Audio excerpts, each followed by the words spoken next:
अस्सलाम वालेकुम सर्व पत्रकार बंधू भगिनींनो,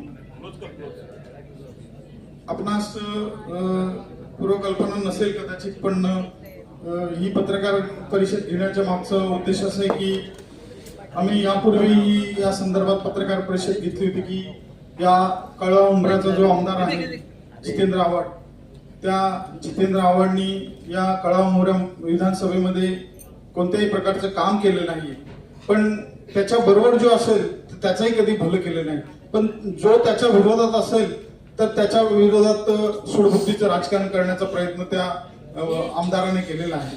अशाच पद्धतीचा एक 354चा गुन्हा त्याच्यावर दाखल झाला होता आमदार जितेंद्र आव्हाडवर. तर त्या 354चा गुन्हा दाखल झाला होता, तर तो गुन्हा मागे घेण्यासाठी त्यांनी ऐन प्रकारे साम दाम दंड वापरून तो गुन्हा मागे घेण्यासंदर्भात खूप प्रयत्न केले, पण तो गुन्हा मागे घेण्यात आला नाही. आणि मग तो गुन्हा मागे घेण्यात आला नव्हता, त्यामुळे त्यांनी मग त्या महिलेवरती जो विनयभंगाचा गुन्हा दाखल झाला होता त्या महिलेवरती खोटे गुन्हे दाखल करण्याचे खूप लोक होते की ते खोटे गुन्हे दाखल करण्यासंदर्भात जितेंद्र आव्हाड यांचा वापर केला होता.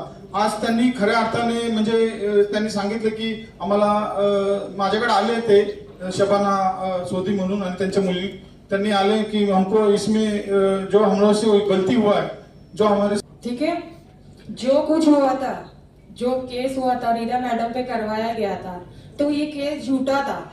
जिसके पीछे आव्हाड सर थे, उन्होंने कुछ लोगों को भेज के वीडियो बनाया, ये किया वो किया. बाद में जब मेरे घर पुलिस गई जिसमें हमारा कोई इन्वॉल्व नहीं था, हमने एक ही पेपर पे साइन किया था जिन्होंने हमें पढ़ने नहीं दिया था, तो हमने साइन किया था. तो उस अनुसार मुझे जरूरत थी 30,000 की, तो मुझे उनने दिया. फिर दूसरे दिन मेरे घर में पुलिस जाती है जिस वक्त मैं घर में नहीं हूँ, मुंब्रा स्टाफ, और बच्चों को देख के पूछती है मम्मी कहाँ है और ऐसे ऐसे लोग हैं क्या. तो जब मैं नहीं जानती हूँ तो बच्चे भी डर गए, तो मुझे फोन किया गया कि तुम चौकी आओ. तो मैंने ठीक है, तो मैंने रौनक को कॉल लगाया. रौनक को जब मैंने कॉल लगाया तो रौनक ने बोला तुम जहाँ खड़े वहीं खड़े रहो.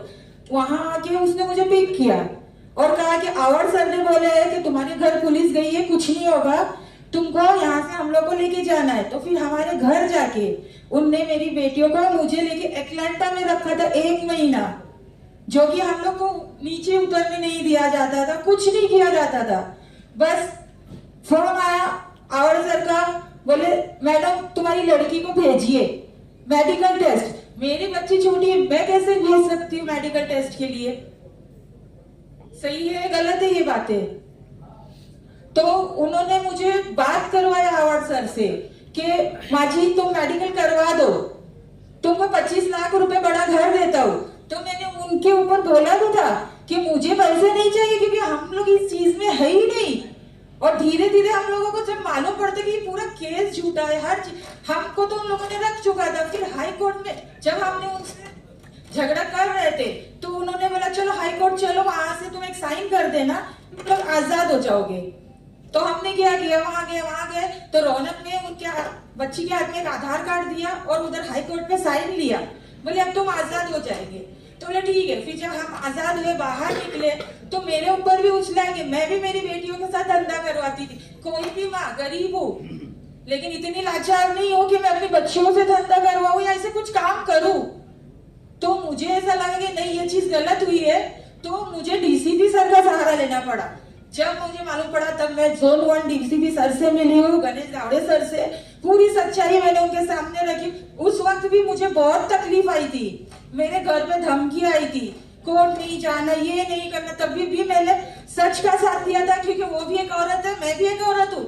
जिन्होंने ये चीज कराया है, चाहे वो नेता होने दो कोई भी होने दो, उनके घर भी बीवी बच्चे थे, तो अपनी बेटी और अपनी बीवी को क्यों आगे नहीं रखा? हम जैसे गरीबों को क्यों चुना गया? क्योंकि आगे पीछे कोई रहता नहीं है गरीब के, इसलिए हमने कभी हिम्मत भी नहीं हारी. पहले भी जब हाई कोर्ट में फैसला किया था तब भी हमने सच का साथ दिया, आज भी मैं सच का साथ दूंगी.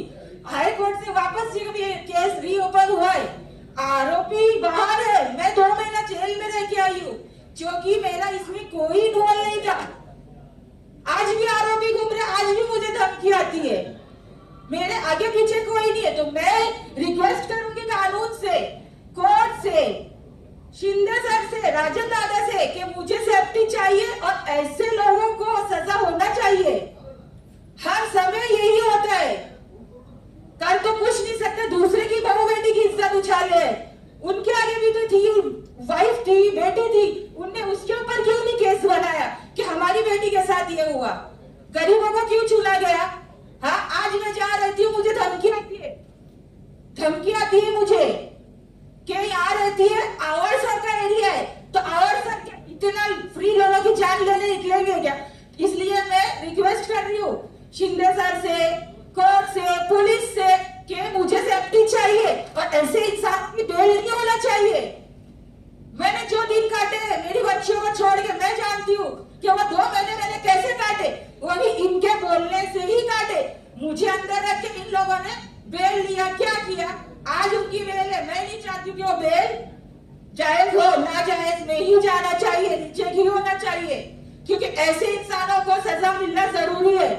आज ये है, कल किसी और पे जाएगा। कब तक ये लोग गरीबों का खून चूसेगा आवड़ बैठ के? हाँ, आज भी मैंने बहुत मुश्किल से हिम्मत जुटा के यहाँ तक आई हूँ। मैं लेट आई, मुझे पता है, मुझे डर लग रहा था कि जब वो इन लोगों को नहीं बख्शे तो मैं क्या चीज हूँ उनके सामने। तो मैं रिक्वेस्ट करूंगी कि हमारी भी हेल्प हो और ये केस में जो आरोपी है उनको सजा मिले। जो दिन हमने काटा वो दिन वो काटे। कोई भी इंसान ऐसे नहीं होता है। हर गरीब गरीब गरीब गरीब क्या है? ऐसे इंसानों को, मैडम जैसे इंसान को नहीं छोड़े, दादा को नहीं छोड़े, तो हम लोग तो उनके सामने चीटी है।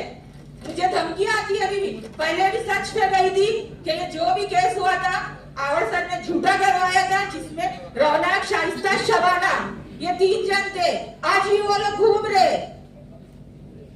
सजा किसने काटा? हम लोगों ने काटा। हमको आज डर के जिंदगी जीना पड़ रहा है, तो हमारी जान को खतरा है। मैंने एप्लीकेशन डाला है, हाई कोर्ट में डाला है, थाना कोर्ट में डाला है, एसीपी, डीसीपी, मुमरा चौकी, राजन दादा, हर जगह किया, क्योंकि मुझे चाहिए सपोर्ट अभी।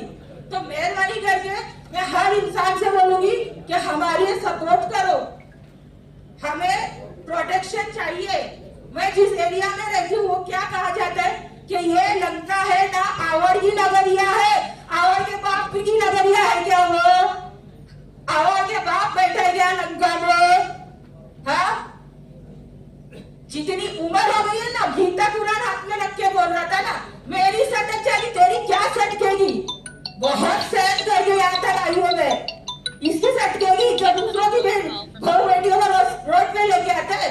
हाँ, मेरे घर में कोई जेंट्स नहीं है, सिर्फ मेरी बेटी और मैं हूँ। हम जैसों में रुबाब दिखाते हैं लोग। तो मैं यही बोलूंगी कि मेहरबानी करके इनकी सजा इनको मिले। जो आरोपी बाहर है उनको जो है केस किया जाए, उनको जमा किया जाए, उनकी सजा है जेल, उनको जेल पहुंचाया जाए। अब भी मुझे बहुत बड़ा रिस्क है, तो मैं रिक्वेस्ट करती हूँ कि मुझे सेफ्टी चाहिए। राजन दादा ठीक है। फिर उसके बाद में फोन किया तो बोले नहीं नहीं, बोले तुम पर्सनल आके मिलो। छोटी बच्ची को क्यों बुला रहा था पर्सनल मिलने?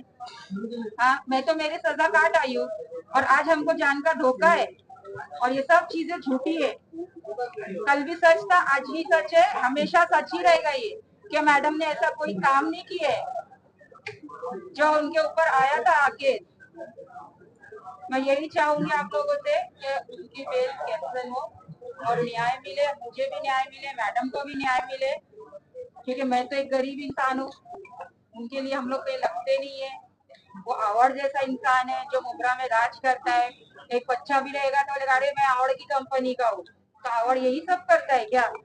लोगों को परेशान करने का ही काम है आवड़ का। किसको? सबसे पहली बात आती औरत। औरत तो उनकी भी थी, बेटी उनकी भी थी। केस करना था तो उन लोगों के ऊपर करवा देता। आपका क्यों किया गया? एक मिनट, आपका पूरा मामला क्या था? कैसे आपको इस मामले में लाया गया, उसके बारे में आप वह जैसा था कि कुछ वीडियो वगैरह बने थे, झूठ बोल के बने थे, ये प्रैंक हो रहा है, ठीक है। उसके बाद में जब मैं नहीं थी घर, मैं घर गई, मैंने बहुत चिल्लाया पुकारा, तो शाइस्ता कह रही है वो कुछ भी नहीं होने वाला इसमें। फिर एक पेपर पे साइन लिया गया है हम लोगों, मेरे हम लोगों से, और वो पेपर कोर्ट में गया है।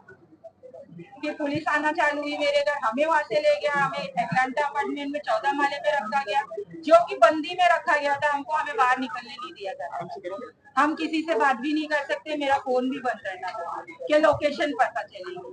ठीक है, वहां से हम लोगों ने कैसे कैसे करके लड़ झगड़ के बोला, तो ये लोगों ने हमें हाई कोर्ट लेके गया, और जैसे हाई कोर्ट ले गया तो एक आधार कार्ड दे दिया गया कि जाओ ये पेपर पे साइन कर दो, तुम लोग आजाद हो जाओगे। तो हम लोग बोले चलो ठीक है, तो हमने वहाँ साइन किए, हम लोग आजाद हुए। बाहर आए तो पता चला कि ये चीजें बहुत गलत हुई है किसी औरत के ऊपर, और उसमें कोई है हम जैसे गरीब लोग, इसमें जो भी आरोपी है सब बाहर है, शबाना, रौनक, शाइस्ता, आवर, बहुत से लोग हैं इसमें,